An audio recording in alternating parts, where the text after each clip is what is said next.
Hi welcome back to my channel. ఈరోజు కథ నిన్నే ఇష్టపడ్డాను 10వ భాగాన్ని వినేద్దాం. యు ఆర్ మై తింగరబుచ్చి అంటూ హక్ చేసుకున్నాడు వాసు. కొద్దిసేపటి తర్వాత వరుణ్ కంగారు పడుతూ, అరే అత్త ఇటుగా వస్తుంది, మిమ్మల్ని ఇలా చూసిందా? ఇంకేం లేదు, కొంప కొర్లేరే. ఆ మాటతో ఇద్దరూ సర్దుకొని మామూలుగా కూర్చున్నారు. కంగారు పడుతున్న వరుణ్తో, గుడ్ బావా, కీప్టప్, ఇలానే చెప్తుండు అన్నాడు వాసు నవ్వుతూ. ఏంట్రా, నన్నింకా వాచ్మెన్నే చేసేద్దామని ఫిక్స్ అయిపోయావా ఏంటి అంటూ మూతి ముడుచుకున్న వరుణ్ణి, బావవి ఆ మాత్రం హెల్ప్ చేయలేవా? కనుబొమ్మలు పైకెరగరేస్తూ అంది మేఘన. చేయకపోతే నిలువున పాతి పెట్టేసే రకానివే నువ్వు, చేయక చేస్తానా? సర్లే గాని వాళ్ళిద్దరేరి? పాపం మనోడు సంధ్యని పడగొట్టే ప్రయత్నాల్లో ఉన్నాడులే. డిన్నర్ రెడీ అయింది, తిందురు గాని రండి అని జయంతి పిలవడంతో అందరూ డైనింగ్ టేబుల్ దగ్గర కూర్చున్నారు. తింటూ కబుర్లు చెప్పుకుంటూ ఉండగా, అరే ప్లేబాయ్, ఇంకొంచెం చికెన్ వడ్డించుకోరా, చాలా చాలా బాగుంది. వాసు అలా అనగానే సందీప్కి పొరపోయినట్లు కొంచెం తగ్గుతూ, అరే నువ్వు లేనిపోని చిచ్చులు పెట్టకరా, నా మొహానికి నేను ప్లేబాయ్ ఏంట్రా అంటూ సంధ్య వైపు చూశాడు కొంచెం భయంగా. సంధ్య, నువ్వు నమ్మకవాణ్ణి. నిన్న అందమైన అమ్మాయి వెళ్తుంటే మాట్లాడడానికి ట్రై చేశాడు, నువ్వే కంట్రోల్లో పెట్టాలి అని కొంచెం ఇన్నోసెంట్గా నవ్వుని దాచిపెడుతూ అన్నాడు వాసు. ఓరుని, నీ మాటలకి నేనే నమ్మేసేలా ఉన్నాను, అలా చెప్తున్నావేరా నువ్వు? ఒసేయ్, నమ్మకే వాడి మాటలు, సరదాకి చెబుతున్నాడే. అప్పటికే సంధ్య కొరకొరా చూస్తూ కళ్ళతోని షూట్ చేసి పడేస్తుండడంతో భయంగా చెప్పాడు సందీప్. పక్కనే ఉన్న వరుణ్ నవ్వుతూ, అవును, వాసు చెప్పింది నిజమే, నేను నిన్న గమనించాను అన్నాడు వాసు మాటలకి వత్తాసు పలుకుతూ. ఓరుని దుంపతెగా, నువ్వు కూడా కలిసిపోయావా వాళ్ళతో?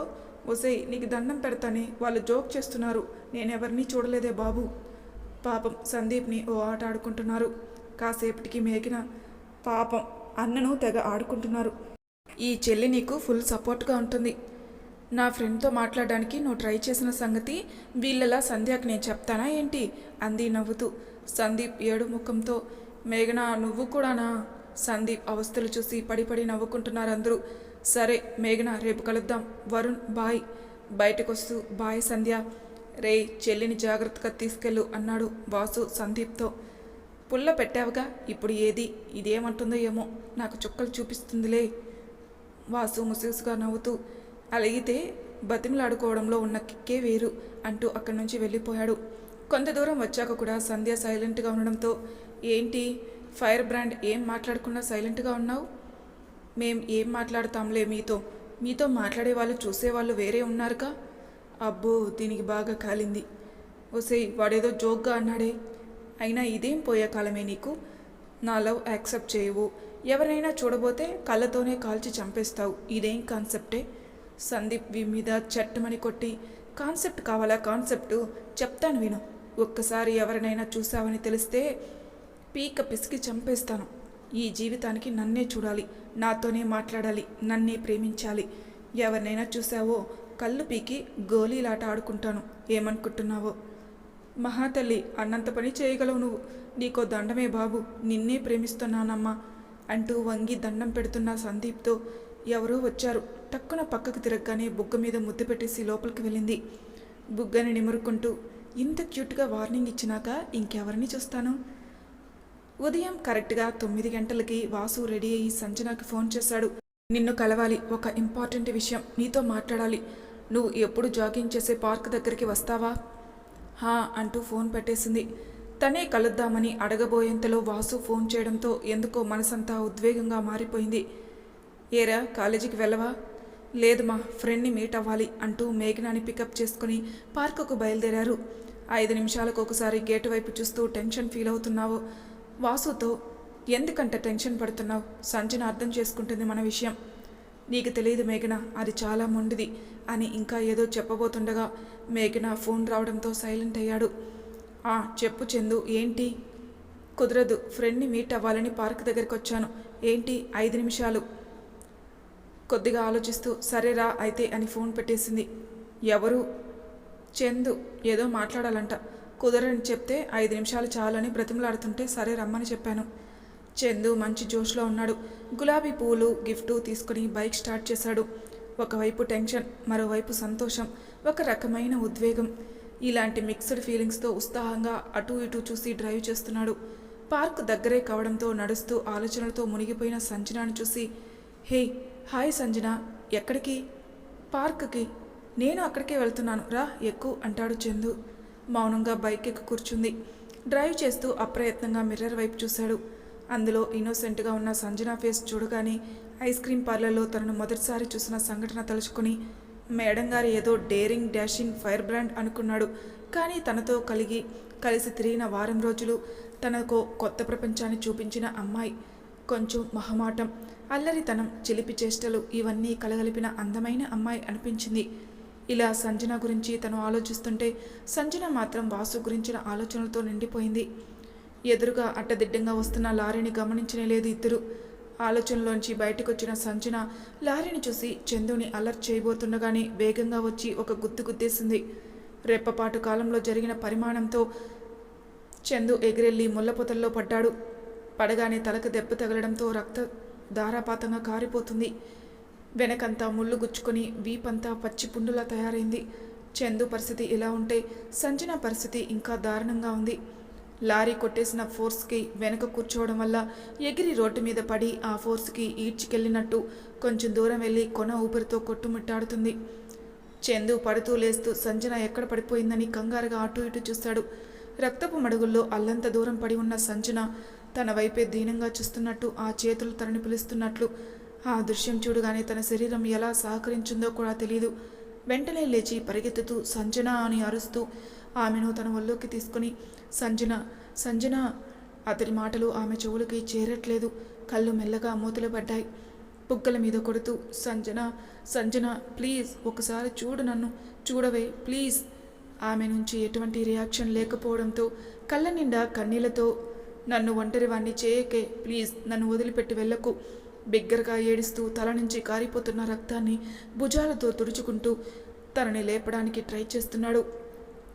ఎంతకీ లేకపోవడంతో గబగబా ఫోన్ కోసం పాకెట్ తడుముకుంటూ ఉండగా, అన్న అంబులెన్స్కి నేను ఫోన్ చేశాను, వస్తుంది 2 minutes అన్నాడు చందును చూస్తూ బాధగా. టైం వేస్ట్ చేయడం నాకు ఇష్టం లేదు భయ్యా, బైక్పై తీసుకెళ్దాం ప్లీజ్ రిక్వెస్ట్ చేస్తున్నట్టుగా అడగడంతో ఓకే. సంజనాని గుండెలకి హత్తుకొని కూర్చున్నాడు. ఆమె ఊపిరి అస్పష్టంగా తన గుండెలకు తగులుతుంటే గట్టిగా తనని హత్తుకుంటూ, నువ్వు నాకు కావాలి. ఎదురుగా అంబులెన్స్ రావడంతో గబగబా బైక్ దిగి సంజనాను చేతులతో మోసుకొని కూర్చుంటూ, thank you brother, thank you so much, నీ మేలు ఎప్పటికీ మర్చిపోను. హాస్పిటల్కి తీసుకెళ్లి ట్రీట్మెంట్ స్టార్ట్ చేశారు. ఐసీయూ రూమ్ బయట అటు ఇటు కంగారుగా తిరుగుతూ, సంజనాకి ఏం కాకూడదు దేవుడా, ప్లీజ్ దేవుడా, లోపలే దేవుణ్ణి ప్రార్థిస్తున్నాడు. సంజన ఇంకా రాకపోవడంతో ఫోన్ చేస్తే స్విచ్ ఆఫ్ అని వస్తుండడంతో, స్విచ్ ఆఫ్ అని వస్తుంది ఏంటి, ఇప్పుడేగా మాట్లాడింది, చందు కూడా రాలేదు, తనకు ఒకసారి ఫోన్ చేస్తా ఉండు అంటూ ఫోన్ చేసింది మేఘన. స్క్రీన్ మీద మేఘన నెంబర్ కనపడగానే అప్పటిదాకా తన బాధ ఎవరికి చెప్పాలో కూడా తెలియని చందు ఒక్కసారిగా ఫోన్ ఎత్తి, హలో హలో మేఘన అన్నాడు తడిపారిపోయిన గొంతుతో. ఏమైంది, ఏంటి అలా మాట్లాడుతున్నావు? తన మాట పూర్తి కాకముందే, సంజనాకి యాక్సిడెంట్ అయింది, తనకేమైనా అవుతుందని భయంగా ఉంది, నా వల్లే ఇదంతా జరిగింది. తన పాటికి తను వెళ్తుంటే నేనే బైక్ ఎక్కించుకున్నాను, నేను ఎక్కించుకోకపోయినా బాగుండేది. అతడు గొంతు జీరబోతుండడంతో, మేమొస్తున్నాం, నువ్వేం భయపడకు, తనకేం కాదు, ఏ హాస్పిటల్? అతను చెప్పగానే ఫోన్ పెట్టేసి వాసుకి విషయం చెప్పి హడావిడిగా హాస్పిటల్కి చేరుకుని చందు కోసం చూస్తుండగా మేఘనాను చూడగానే తనని హత్తుకుని, నా సంజనాకి ఏమీ కాకూడదు, తనకేమైనా అయితే నేను అంటూ ఆగిపోయి కన్నీరు కారుస్తున్న చందుకి ఏం చెప్పాలో 1 నిమిషం పాటు ఏమీ అర్థం కాలేదు మేఘనాకి. చందు ప్రేమించింది సంజనానా? కానీ సంజన వాసుని ప్రేమిస్తున్న విషయం తెలుసా తనకి? ఇలా ఎన్నో ప్రశ్నల మెదడులో తిరుగుతూ అలాగే నిల్చుండిపోయింది. పక్కనే ఉన్న వాసుకి మాత్రం చాలా సంతోషంగా అనిపించింది. సంజనాని ఒకడు ఇంతలా ప్రేమిస్తున్నాడు, తన జీవితం మారిపోతుంది. కానీ అతడి ప్రేమని సంజన చూడకుండా అలా నిర్జీవంగా పడి ఉండడం ఒకంత బాధకి గురి చేస్తుంది. ఇవన్నీ పక్కన పెడుతూ ఓదారుస్తున్నట్లుగా, తనకేం కాదు అంటూ చందు భుజం మీద చేయి వేసి నిమరాడు. ఓదారుస్తున్న మాటే కానీ వాసు కూడా టెన్షన్గానే ఉంది, తనకేమవుతుందో అని. ఇక్కడ రాజేష్ అరగంట నుంచి చెంపలు నిమురుకుంటూ ఒక్క ముక్క కూడా మాట్లాడిని రాజేష్ని చిరాగ్గా చూస్తూ, ఇప్పుడేం చేద్దాం మరి, ఆ ఫోటోని అమ్మాయిని కలిస్తే ఏమైనా ప్రయోజనం ఉంటుందా అంది ఇషిత. ఆ పిల్లతో ఏం యూజ్ ఉండదు, మరి ఇంకేం చేద్దాం, మేఘనాన్ని లేపేయడమే దారి. తను కొట్టిన చెంప మీద నిమురుకుంటూ కసిగా అన్నాడు. అతడేం మాట్లాడుతున్నాడో ఒక నిమిషం పాటు ఏమీ అర్థం కాలేదు. అర్థమైన వెంటనే, నీకేమైనా పిచ్చి పట్టిందా? మతుండే మాట్లాడుతున్నావా అంది కంగారుగా. పిచ్చి పట్టలేదు, మతుండే మాట్లాడుతున్నాను. నిజం చెప్పాలంటే నా ప్లాన్ వాసుని చంపడం. కానీ అలా చేస్తే ఆ మేఘన చావైనైనా చేస్తుంది, కానీ నా దగ్గరికి మాత్రం రాదు. నాకు దక్కనిది ఇంకెవరికీ దక్కకూడదు. అందుకే మేఘనాన్ని లేపేస్తే వాసు జీవితం కుళ్ళి కుళ్ళి ఏడుస్తూ ఒంటరిగా చూస్తూ బతుకుతాడు. నా పగ చల్లారుతుంది. అతడి మాటలు వింటుంటే ఒంటి నిండా చెమట పడుతున్న ఇషితకి ఆవేశంగా చెప్పుకోబోతున్న రాజేష్తో, వద్దు, మేఘనాని ఏం చేయొద్దు. కావాలంటే వాళ్ళని ఎలా విడిదేయాలో ఆలోచిద్దాం. ఇంకా ఆలోచిస్తే టైం వేస్ట్ చేసుకోను. నేను ఒకటి మైండ్లో ఫిక్స్ అయితే ఆ పని చేసి తీరాల్సిందే. దాన్ని చంపి ఆ శవం ముందు వాస్తుగాడు ఏడుస్తుంటే నేను తనివి తీరా చూడాలి. వద్దు ప్లీజ్, మేఘనాని ఏం చేయొద్దు. తన మాటలు వినకుండా ఆవేశంగా బయటకు వెళ్ళిపోతున్న అతన్ని అడ్డుకుంటూ, లేదు, నువ్వు పోవడానికి వీల్లేదు. నిన్నిక్కడి నుంచి నేను పోనివ్వను అంటూ చేతులు అడ్డుపెట్టిన ఇషితను బలంగా ఒక్క తోపు తోశాడు కోపంగా. గోడ బలంగా తగలడంతో స్పృహ తప్పి కింద పడిపోయింది. కొద్దిసేపటి తర్వాత స్పృహలోకి వచ్చినట్లుగా తల పట్టుకొని చిన్నగా లేచి అటు ఇటు చూసింది. రాజేష్ లేకపోవడంతో హడావిడిగా అక్కడి నుంచి బయటపడి మేఘనాకు కాల్ చేసింది.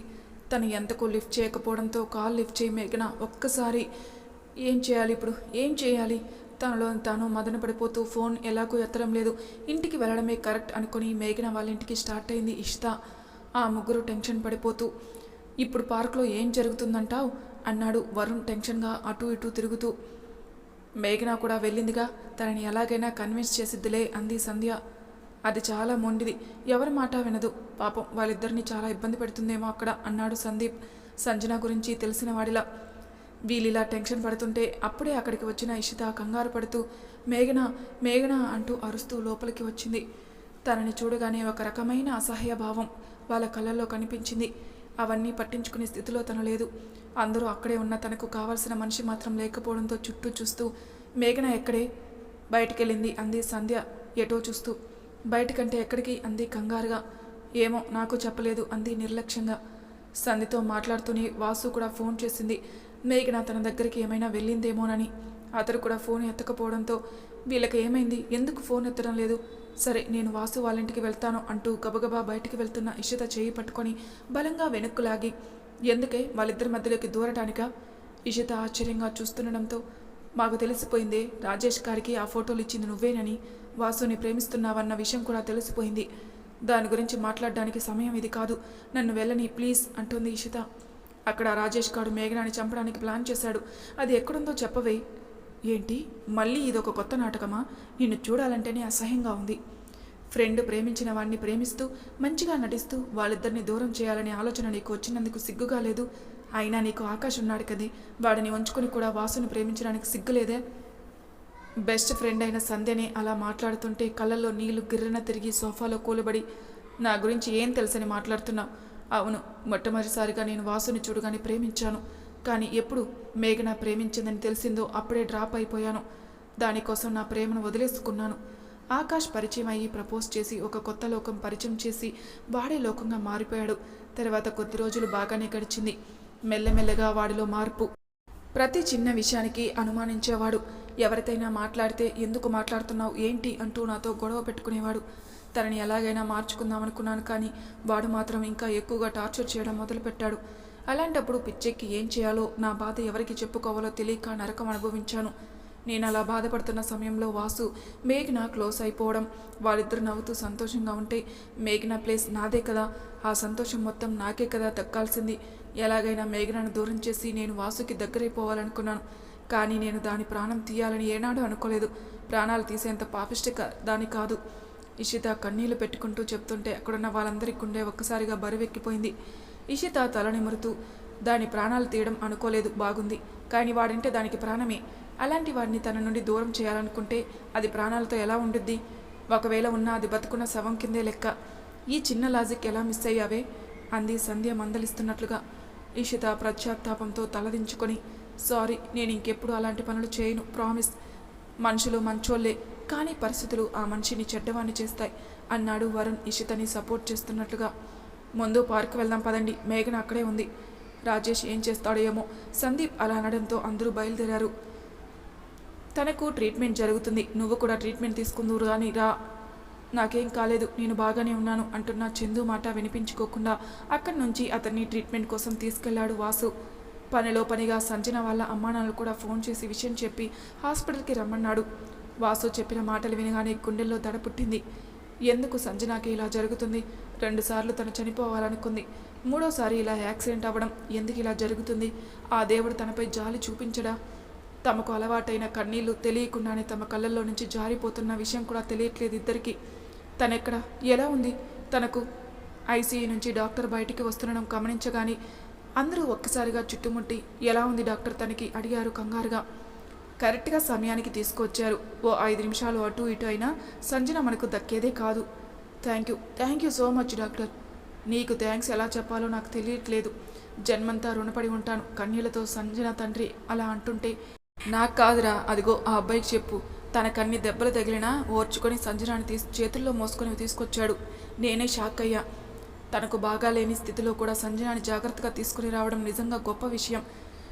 ఆయన చందు వైపుకి తిరిగి, thanks Babu, thank you so much, ఇది చాలా చిన్న మాటే అవుతుంది అంటూ చందుని మనసారా హత్తుకున్నారు. అందరూ రిలాక్స్ అయిపోయారు. పడిన టెన్షన్ అంతా దూది పింజలా ఎగిరిపోయింది. అందరి ముఖాల్లో సంతోషం. తనను చూడొచ్చా? తను ఇంకా స్రోలోకే రాలేదు. ఇప్పుడు డిస్టర్బ్ చేయడం మంచిది కాదు. కొంచెంసేపు ఆగి చూద్దురు గాని అని చెప్పి డాక్టర్ అక్కడి నుంచి వెళ్ళిపోయాడు. సంజన తండ్రి ఓ 10 నిమిషాలు అటు ఇటు తిరిగి నిస్సత్తువుగా కుర్చీలో కూలబడ్డాడు. మేఘన చాయ్ బిస్కెట్లు తీసుకొచ్చి, అంకుల్ తినండి, ఆంటీ మీరు కూడా తినండి అంటూ అందించింది. వద్దమ్మా, తనను చూసి మాట్లాడితే కానీ మా మనసులకి ప్రశాంతత ఉండదు. తనతో మాట్లాడాలంటే ముందు మీకు ఓపిక కావాలి కదా. ఈ 2 బిస్కెట్లు, 1 కప్పు టీ తాగండి. మీరు తినకపోతే సంజన మమ్మల్ని తిడుతుంది. మా అమ్మ నాన్నని సరిగా చూసుకోలేదా అని. అసలుకే తనకు ముక్కు మీద కోపం ఉంటుంది. సంజన గురించి చెప్తూ వాళ్ళకి తినిపిస్తున్న మేఘనాని అలాగనే చూస్తూ ఉండిపోయాడు ఆరాధనగా. తనకు ఏమాత్రం సంబంధం లేని వ్యక్తులను కూడా మేఘన అలా ట్రీట్ చేయడం చాలా చాలా నచ్చింది. లవ్ యూ మేఘన, లవ్ యూ సో మచ్ తనకు తాను చిన్నగా చెప్పుకున్నాడు వాసు. అవును, ఇంతకీ ఈ అమ్మాయి ఎవరు? వాసుని అడిగాడు సంజన తండ్రి. అది తను అంకుల్. ఏం చెప్పగలడు? ఫ్రెండు అని చెప్పలేడు. ఇలాంటి పరిస్థితిలో లవర్ అని కూడా ఇంట్రడ్యూస్ చేస్తే బాగోదు. ఇప్పుడెలా? అతడు సతమతమవుతుండటంతో మేఘన ఎవరో అర్థమై సైలెంట్ అయ్యాడు. తను నా ఫ్రెండ్ అంకుల్ అన్నాడు చందు టక్కున. అంటూ వాసు వైపుకు తిరిగి, థ్యాంక్ యూ వాసు, సంజనను ఇంతకాలం బాగా చూసుకున్నందుకు. మమ్మల్ని అర్థం చేసుకొని నువ్వు చేసిన సహాయం ఎప్పటికీ మర్చిపోలేను. ఇక నువ్వు హ్యాపీగా ఉండు. నేను మాట్లాడతాను సంజనాతో. అంకుల్ అంటూ ఇంకా ఏదో చెప్పబోతున్న వాసు ఆపి, లేదు వాసు, ఇప్పటికి కూడా నిన్ను మా స్వార్థం కోసం ఉపయోగించుకోవడం కరెక్ట్ కాదు. వాళ్ళ మాటలకు చందుకి కొత్తగా అనిపిస్తుంది. కానీ ఆయన పదే పదే వాసు అంటుండడంతో చందుకి ఫ్లాష్ లైట్ వెలిగింది. వాసు అంటే సంజన ప్రేమిస్తుంది ఇతన్నే అన్న ఫీలింగ్ మనసులోకి రాగానే ఇంకొక క్షణం అక్కడ ఉండలేక వడివడిగా బయటికి వచ్చి మెట్ల మీద కూర్చున్నాడు. మరి తర్వాయి భాగంలో ఏం జరుగుతుందో నెక్స్ట్ ఎపిసోడ్లో తెలుసుకుందాం. Thank you for listening.